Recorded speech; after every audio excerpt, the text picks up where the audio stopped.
الأرض خليفة آمنا بالله صدق الله العلي العظيم وصدق رسوله الكريم ونحن على ذلك من الشاهدين رب اشرح لي صدري ويسر لي أمري واحلل عقدة من لساني يفقه قولي صلوا على محمد وآل محمد اللهم صل على محمد وآل محمد حضروا وفاكم بالصلاة على محمد وآل محمد اللهم صل على محمد وآل محمد نوروا وجوهكم بالصلاة على محمد وآل محمد اللهم صل على محمد وآل محمد طيبوا أنفاسكم بأعلى أصواتكم بالصلاة على محمد وآل محمد اللهم صل على محمد وآل محمد وعجل فرجهم.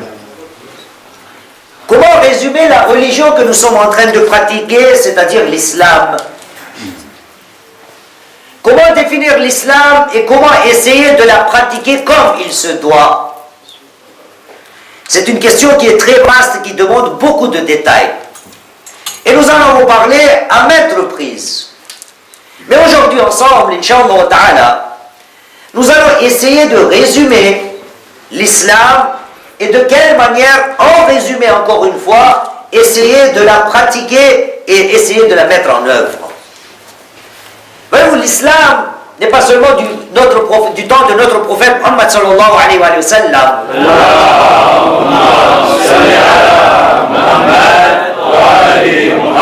Depuis l'ère des temps, la religion d'Allah subhanahu wa ta'ala a été toujours l'islam. Et l'une des bases de l'islam n'est autre que Allah subhanahu wa ta'ala a envoyé des messagers sur cette terre pour nous faire parvenir ses lois, ou dirons-nous ses directives. Nous savons très bien pourquoi nous avons été créés. Mais Allah subhanahu wa ta'ala, au début de l'humanité, a déjà essayé de nous inculquer qu'est-ce que l'islam. Et depuis Adam alayhi salam jusqu'à Khatam et jusqu'au jour du jugement, l'islam peut se résumer à cela. Car Allah subhanahu wa ta'ala a dit au premier des prophètes que je vais te résumer ma parole. La parole d'Allah subhanahu wa ta'ala, elle est vaste aussi. Nous avons le Saint-Coran, dans lequel, par exemple, il y a combien de versets? 6236 versets. Ça, c'est juste le Saint-Coran. Avant le Saint-Coran, il y a eu beaucoup de livres. Il y a Injil, il y a la Torah, le Tauret, il y a eu les psaumes, il y a les Suhuf d'Ibrahim, il y a les Suhuf de Moussa, et ainsi de suite. Donc la parole d'Allah subhanahu wa ta'ala est très vaste. Mais au début de l'humanité, de quelle manière Allah subhanahu wa ta'ala a résumé l'islam que nous devons comprendre et l'islam que nous devons appliquer ensemble. Et donc Allah subhanahu wa ta'ala, au début de l'humanité, avant que nous tous nous soyons ici, dans le Saint-Coran, Allah subhanahu wa ta'ala dit à son prophète, dans le chapitre 2, surat al-Baqarah, verset 30, il dit Bismillah ar-Rahman ar-Rahim وَإِذْ قَالَ رَبُّكَ لِلْمَلَائِكَةِ. Ô mon prophète, souviens-toi, lorsque ton Seigneur a dit aux anges وَإِذْ قَالَ رَبُّكَ لِلْمَلَائِكَةِ إِنِّي جَاعِلٌ فِي الْأَرْضِ خَلِيفَةً. Je suis en train d'envoyer un vicaire, un khalifa, mon ambassadeur, mon représentant sur ce bas monde, sur cette terre. Donc, Allah subhanahu wa ta'ala, la première des créatures chez les humains qu'il a créé n'est autre que Adam alayhi salam. Et donc Allah subhanahu wa ta'ala nous parle de Adam alayhi salam comme quoi il a été le premier vicaire, le premier calife ou le premier représentant d'Allah subhanahu wa ta'ala. Bien. Adam, quand il est venu sur cette terre en tant que prophète et messager d'Allah subhanahu wa ta'ala, de quelle manière Allah subhanahu wa ta'ala a déjà au temps de Adam résumé son message, le message divin. Et donc la réponse nous est donnée dans une des narrations que nous rapporte notre sixième imam, l'imam Ja'far al-Sadiq alayhi salam.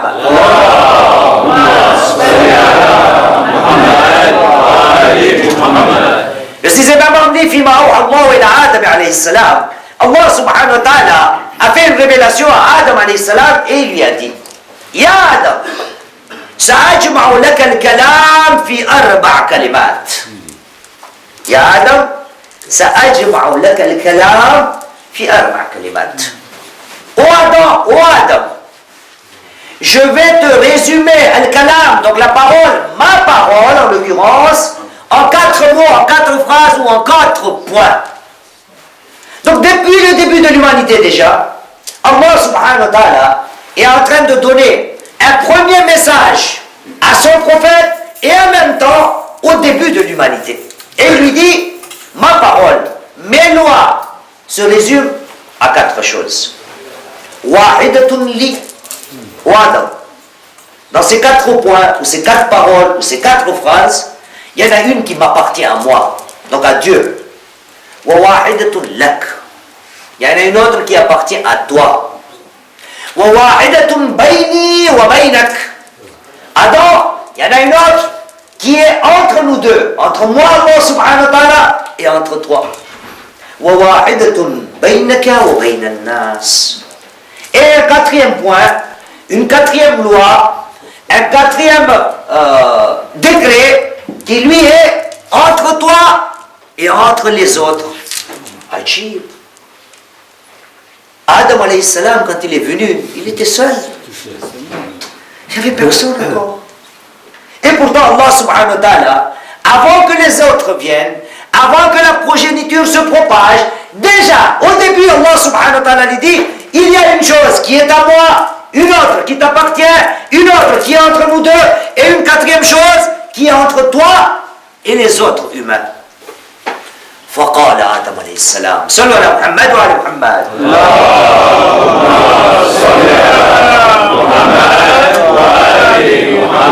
يا رب بينهن لي حتى أعلمهن. Oh mon Seigneur, fais-moi part de ces 4 choses afin que je les apprenne. Voyez-vous, là aussi, petit point. Un prophète, au début de l'humanité, lui aussi dit à Dieu, j'ai envie d'apprendre quelque chose. Ne sommes-nous pas les enfants d'Adam? Pourquoi cette nature qui était chez Adam alayhi salam depuis le début, le fait d'être curieux, bien sûr, il ne s'agit pas d'être curieux dans tous les domaines, mais au niveau du savoir, au niveau de la jurisprudence, au niveau de l'expérience, Adam, depuis le début, c'est un prophète. Et il dit à Dieu, oh mon Dieu, j'ai envie que tu m'enseignes ces 4 choses. فقال الله عز وجل, Allah subhanahu wa ta'ala a répondu à Adam et il lui a dit, فأما التي لي فأن تعبدني وأن لا تشرك بي شيئا. Voici le premier décret, ou le résumé de mes lois. Quelle est la première chose? Oh Adam, tu dois m'adorer et tu ne dois associer aucun être dans mon adoration. أن تعبدني ولا تشرك بي شيئا. Nous savons tous que nous avons été créés pour l'adoration. Quel est le verset, si quelqu'un peut me le citer? 51-56. Ahsan, barakallah fik. وَمَا خَلَقْتُ الْجِنَّ وَالْإِنسَ إِلَّا لِيَعْبُدُونِ. Je n'ai ni créé ni les djinns ni les humains, rien que pour mon adoration. Donc, les humains, les djinns ont été créés pour adorer Allah subhanahu. Mais que veut dire adorer? Combien de fois nous en avons parlé? Nous avons limité à l'ibada, dans le chapelet, dans la prière, dans le hajj, ou dans le jeûne, et ainsi de suite. Est-ce que l'adoration d'Allah subhanahu wa ta'ala se limite dans ces actions qui sont prescrites par la charia ou la jurisprudence islamique? Non. Et ça aussi, nous l'avons maintes et maintes fois essayé d'expliquer et de comprendre. Voyez-vous le même terme ibadat, combien de fois j'en ai parlé? Allah subhanahu wa ta'ala utilise le même terme pour qui? Shaitan, Hassan, bravo. Allah subhanahu wa ta'ala dans le chapitre 36, surat Yasin, verset 60 dit, Bismillahirrahmanirrahim, Alam ahad ilaykum ya bani Adam, encore Adam. Encore Adam. Alam ahad ilaykum ya bani Adam an la ta'budu shaitan. Innahu lakum aduwwun mubin wa ni'buduni hadha siratun mustaqim. N'y a-t-il pas eu un contrat entre vous et moi, ô fils d'Adam, que tu ne vas pas adorer, donc faire le ibadat du shaitan. Existe-t-il une prière du vendredi du Satan? Il y en a? Il n'y en a pas. Le jeûne du Satan, ça existe. Le jeûne d'Allah subhanahu wa ta'ala, il est pendant le mois béni de Ramadan. Le hajj d'Allah subhanahu wa ta'ala, il est en ce moment, ou il a été en ce moment, dans le mois béni de Dhil Hajj.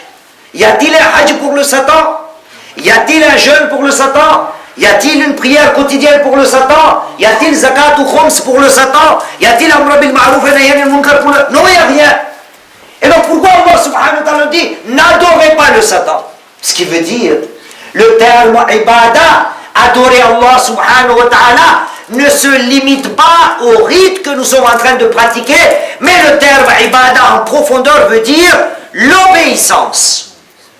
Et donc, oh Adam, le résumé de mes lois se limite à 4 choses. Tu dois m'adorer moi et n'associer personne. Et voyez-vous, au shirk, associer quelqu'un à Allah subhanahu wa ta'ala. Là aussi, il y a beaucoup à parler. Mais juste un verset. Allah subhanahu wa ta'ala, dans le chapitre 4, Surat An-Nisa, verset 116. Et ça, c'est un verset que, alhamdulillah, tout le monde connaît. Allah subhanahu wa ta'ala dit, Bismillahirrahmanirrahim, Inna Allah la yaghfiru an yushraka bih, wa yaghfiru ma duna dhalika liman yasha, wa man yushrik billah faqad dhalla dhalalan ba'ida. Allah subhanahu wa ta'ala ne va jamais pardonner si quelqu'un l'associe à quelqu'un d'autre. Inna Allah la yaghfir. Allah subhanahu wa ta'ala ne va jamais accepter le pardon de celui qui va associer quelqu'un à Allah subhanahu wa ta'ala. Mais à part cela, à part le shirk, il est prêt à pardonner tous les péchés. Mais à shirk, Allah subhanahu wa ta'ala n'est pas prêt à pardonner le fait qu'on associe quelqu'un dans son adoration. Sallu ala Muhammad wa ala Muhammad.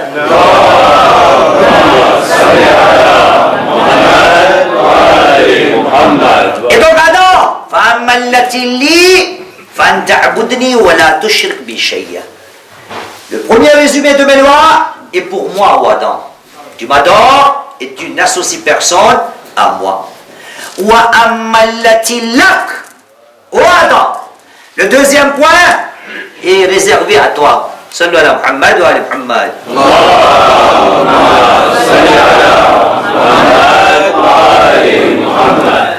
Oh Adam, le deuxième point est exclusivement réservé à toi. C'est quoi?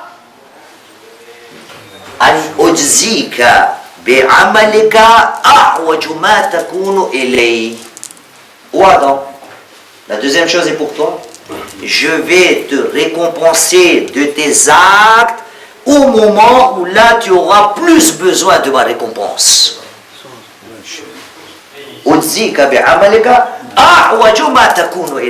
Quand tu auras vraiment besoin de la récompense de tes actes, je serai là pour te donner. Voyez-vous, des fois ça nous arrive. Je fais tellement de namaz, tellement de prières, tellement de jeûnes, tellement de doigts, tellement de Coran, tellement de prières de vendredi, et mes vœux ils ne sont jamais exaucés. Qu'est-ce qui se passe? Ils ne m'aiment pas Dieu ou quoi? Non, cela fait partie des lois d'Allah subhanahu wa ta'ala, au début de l'humanité. Un petit peu de patience. Il va te rendre quand tu as vraiment besoin de cette récompense. Car il te connaît. Toi, tu es avide, tu es cupide. Tu veux tout de suite ta récompense. Mais Allah subhanahu wa ta'ala dit,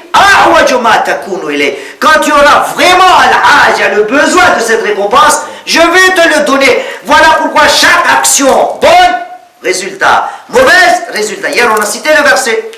Allah subhanahu wa ta'ala dit, فَمَنْ يَعْمَلْ مِثْقَالَ ذَرَّةٍ خَيْرًا يَرَهُ وَمَنْ يَعْمَلْ مِثْقَالَ ذَرَّةٍ شَرًّا يَرَهُ. Chapitre 99, versets 7 et 8. C'est un verset très connu. Donc Allah subhanahu wa ta'ala va nous récompenser pour chaque action. Bien. Troisième loi, résumé de l'islam.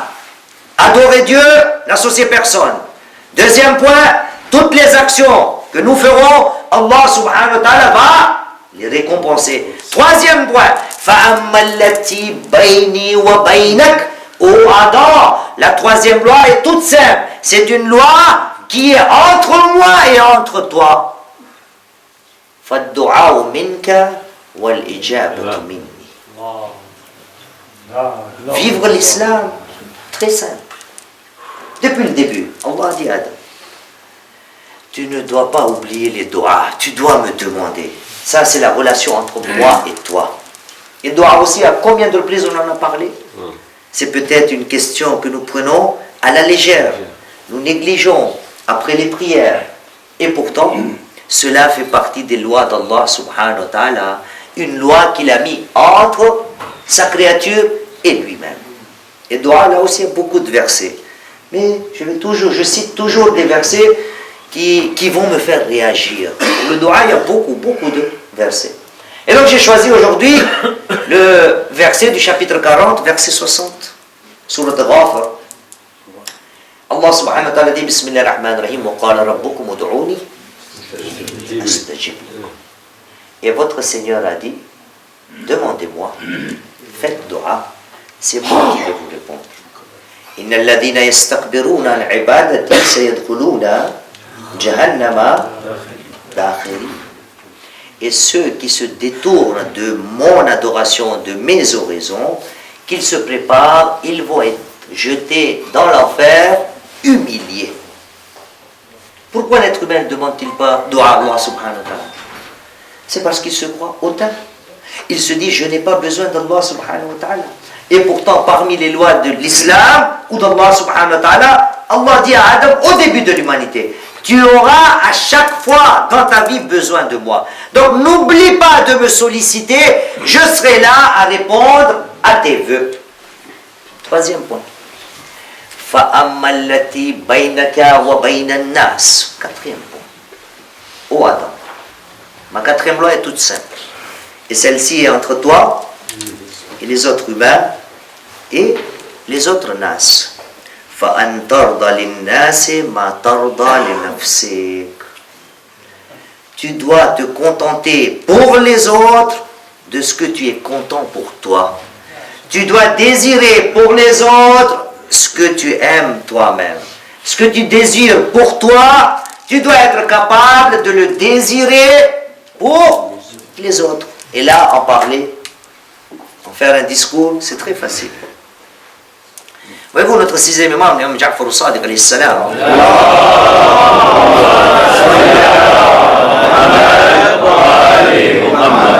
nous dit que parmi les signes ou les qualités de nos partisans, il y en a beaucoup.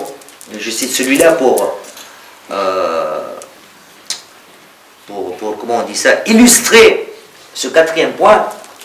Le sixième imam dit, parmi les signes et les qualités de nos partisans, il y en a une qui est tellement difficile à appliquer, et donc ceux qui étaient là ont demandé, Yabna Rasulullah, c'est tellement difficile. Il dit oui, c'est difficile. Mais c'est quoi cette qualité? Il a dit, nos partisans, s'ils se rencontrent dans une assemblée, comme ça, s'ils sont entre eux, et que l'un d'entre eux met sa main dans la poche de l'autre, et il prend tout ce qu'il retrouve, il prend ce qu'il y a dans la poche, et l'autre ne dit rien. Voilà les qualités de nos partisans. C'est pas facile. Hein? Moi, dans ma poche, j'ai un téléphone. Hajj vient, il met sa main, il prend mon téléphone. Je dis, monsieur, ça coûte cher le téléphone. Et donc, pour être un partisan d'Ahl al-Bayt, c'est pas à la portée de tout le monde. Nous devons tendre vers cette perfection-là. Et donc, Allah subhanahu wa ta'ala dit, voici parmi les lois, un résumé de mes lois. Tu dois te contenter pour les autres de ce que tu es content pour toi. Voilà pourquoi, ô combien on nous a dit, il faut donner ce que vous chérissez. Nous avons beaucoup de versets. Allah subhanahu wa ta'ala dit, dans le chapitre 3, verset 92, Bismillahirrahmanirrahim, Lan tanalul birra hatta tunfiqu mimma tuhibbun. Vous ne pourrez atteindre la piété que si et seulement si vous donnez en charité ce que vous aimez. Et donc, chers frères, appliquer, comprendre l'islam en 4 points. C'est très facile. Adorer Allah subhanahu wa ta'ala. Donc, obéir Allah subhanahu wa ta'ala et n'associer personne. Faire des actions et un jour Allah subhanahu wa ta'ala va nous récompenser. Ne jamais oublier Allah subhanahu wa ta'ala dans les doigts. Toujours penser à lui. Et 4e point, ne pas oublier de de donner priorité à son prochain, car Allah subhanahu wa ta'ala nous dit, voici l'une des bases de ma religion, donc de l'islam. هذا والحمد لله رب العالمين. ربنا تقبل منا إنك أنت السميع العليم. بسم الله الرحمن الرحيم. والعصر إن الإنسان لفي خسر إلا الذين آمنوا وعملوا الصالحات وتواصوا بالحق وتواصوا بالصبر.